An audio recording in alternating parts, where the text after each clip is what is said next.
programas sociales, aumento del salario mínimo, reparto de utilidades en las empresas.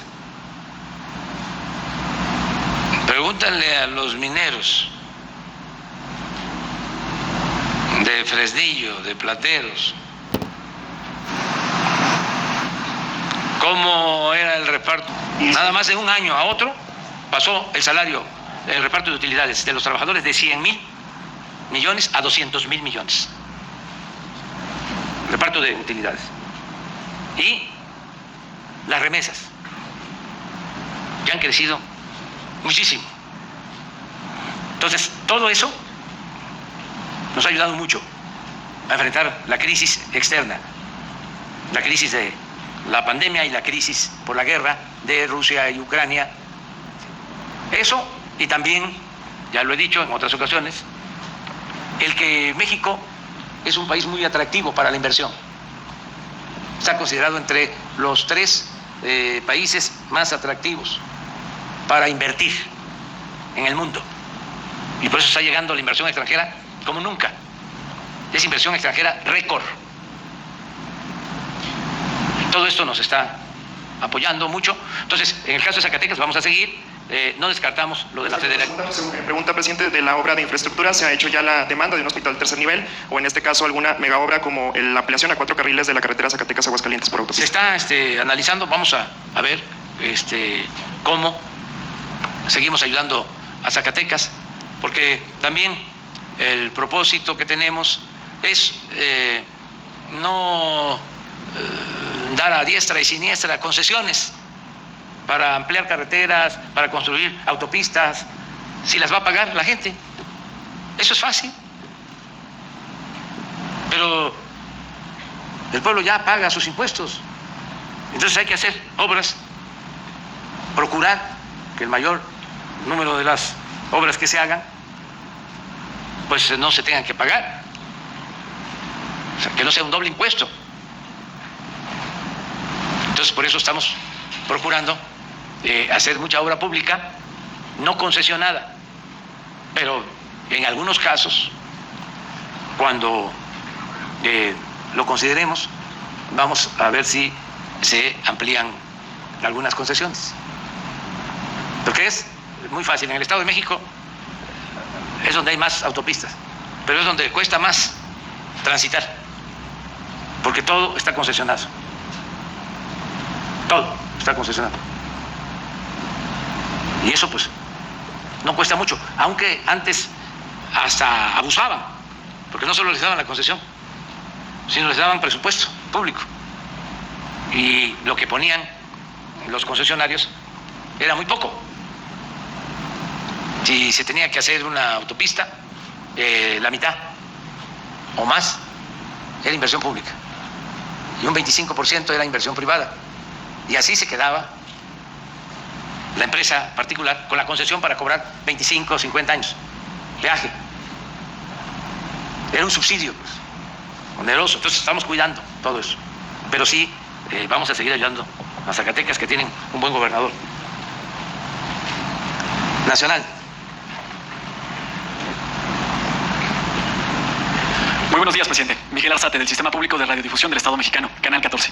Preguntarle, presidente, ayer en el Senado de la República, tras una sesión de casi 14 horas, se aprobó esta propuesta que salió de su administración para que la Secretaría de Defensa Nacional se haga cargo, administre a la Guardia Nacional.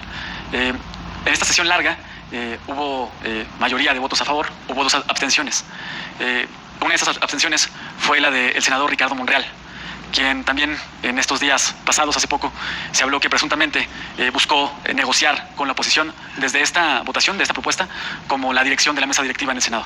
Preguntarle, señor presidente, ¿cómo vio la jornada en el Senado de la República? ¿Cómo vio el actuar de los senadores? ¿Y qué opinión le merece el actuar del senador Monreal? Si particularmente está bien, ha manifestado que todos los legisladores, representantes ciudadanos son libres, pero negociar con la oposición para buscar dirigir la mesa directiva del Senado, esta iniciativa que ha manifestado su importancia que tiene, ¿qué opinión le merece? ¿Cómo vio a los senadores? ¿Cómo ve el caso del senador Monreal? Bueno, yo agradecerle mucho a los senadores por aprobar esta ley. Eso es lo más importante, del que se aprobó la ley, para que la Guardia Nacional esté operada, tenga la tutela, la guía, el ejemplo de la Secretaría de la Defensa Nacional. Eso es muy importante, porque lo he dicho varias veces y me voy a seguir repitiendo. La Guardia Nacional debe cuidarse para que no se caiga en el mismo error que se padeció con la llamada Policía Federal Preventiva, que se pudrió, echó a perder. Fue una escuela para formar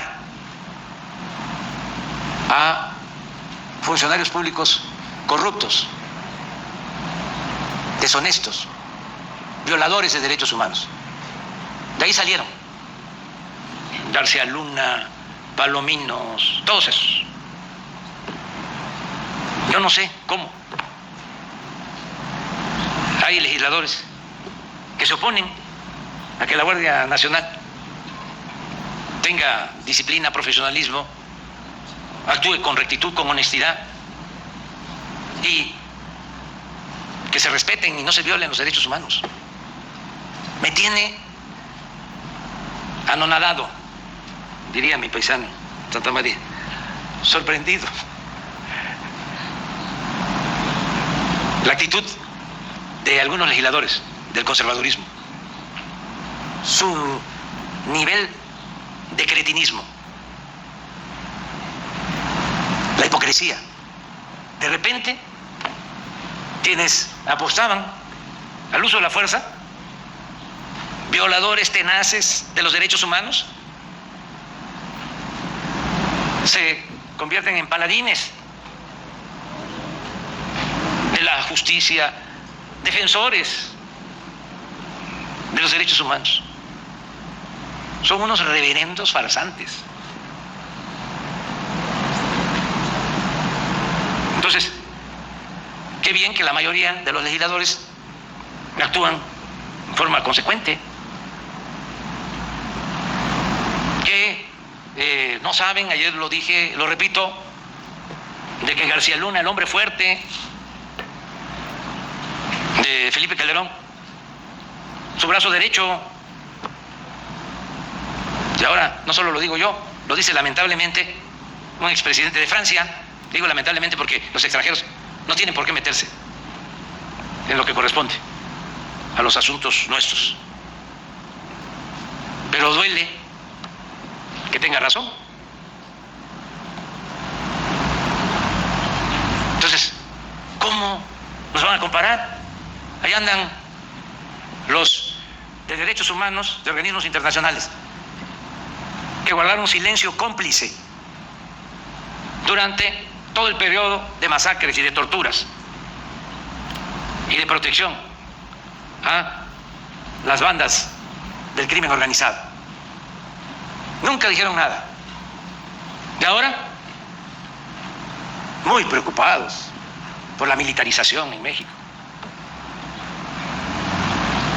¿Por qué no se preocuparon cuando eran más los muertos en los enfrentamientos entre la policía, las Fuerzas Armadas y los civiles? Eran más los muertos que los heridos y que los detenidos, porque la orden era mátalos en caliente. Y ahí están los datos. ¿Cuándo Naciones Unidas se pronunció? Estos organismos que supuestamente defienden derechos humanos. Casi todos esos organismos integrados por gente de derecha, de distintos países del mundo. Puro conservador, acomodaticio, porque ganan muchísimo dinero por simular, por fingir, por jugar el papel de alcahuetes de gobiernos autoritarios. ¿Qué está haciendo la ONU ahora, o estos organismos, con la guerra de Rusia y Ucrania? ¿Qué hicieron para evitarla? Lo que están haciendo ahora. para detenerla y que no siga el sufrimiento de la gente y los desplazados y todo lo que sufren los pueblos por las crisis económicas originadas por esa guerra y por otras. ¿Qué hace? ¿En qué está convertida la ONU? En un florero. Ya es tiempo de que haya cambios. Y ya basta de la simulación y de la hipocresía. Presidente, insistir en su valoración sobre el actuar del senador Monreal y también se Es podría... su libertad. No estoy de acuerdo, desde luego, con su postura, porque está avalando la falsedad, la hipocresía y la politiquería del conservadurismo de México. Pero somos libres. Celebro que se esté aprobando la iniciativa. Le agradezco mucho a los legisladores que aprobaron esta ley, diputados y senadores. Y me gustaría también, hablando con toda franqueza, que los gobernadores del PAN, los gobernadores del Movimiento Ciudadano, que expresaran si les ayuda o no les ayuda el Ejército, si les ayuda o no les ayuda la Guardia Nacional, si les ayuda o no les ayuda la Secretaría de Marina, que no se queden callados y que puedan expresar si ellos, sin el apoyo de la Secretaría de la Defensa, sin el apoyo de la Secretaría de Marina, sin el apoyo de la Guardia Nacional, podrían enfrentar el problema de la inseguridad y de la violencia. Hay 19 estados que tienen menos policías que los elementos que tiene el Ejército, que tiene la Guardia Nacional para garantizar la seguridad pública. Y también, para que quede claro, aún votando en contra de la participación del Ejército, de la Marina en los asuntos, en la tarea de seguridad pública, nosotros no vamos a dejar de ayudar a ningún estado, aunque las autoridades de Guanajuato digan no vamos por eso a retirar a la Guardia Nacional, ni a Marina, ni a la Secretaría de la Defensa, porque es lo que pasa en el mundo, ahora que hablamos de la guerra. Son dos cosas distintas. Una cosa son los pueblos, y otra cosa son las élites de poder. En el caso de las guerras, las propician las élites, o las consienten las élites, y a veces hasta intereses creados. Pero eso no tiene que ver con el pueblo. El pueblo no quiere la guerra en ningún lado, el pueblo quiere la paz. Pues lo mismo sucede en este tema. A cualquier persona de cualquier estado que se le pregunte, ¿quieres que la Secretaría de Marina, la Secretaría de la Defensa, que la Guardia Nacional ayude en tareas de seguridad pública? Sí, esa es la respuesta. Más del 80%. Ah, pero esa no es la opinión de los fifís y de los conservadores. No. Entonces, porque ellos eran los que mandaban antes, ahora no. Ahora es la opinión de la gente, la opinión del pueblo. Entonces, vamos a seguir defendiendo el derecho que tiene el pueblo a la seguridad y vamos a mantener la estrategia que ha dado buenos resultados y se puede probar en los datos, con los resultados, se puede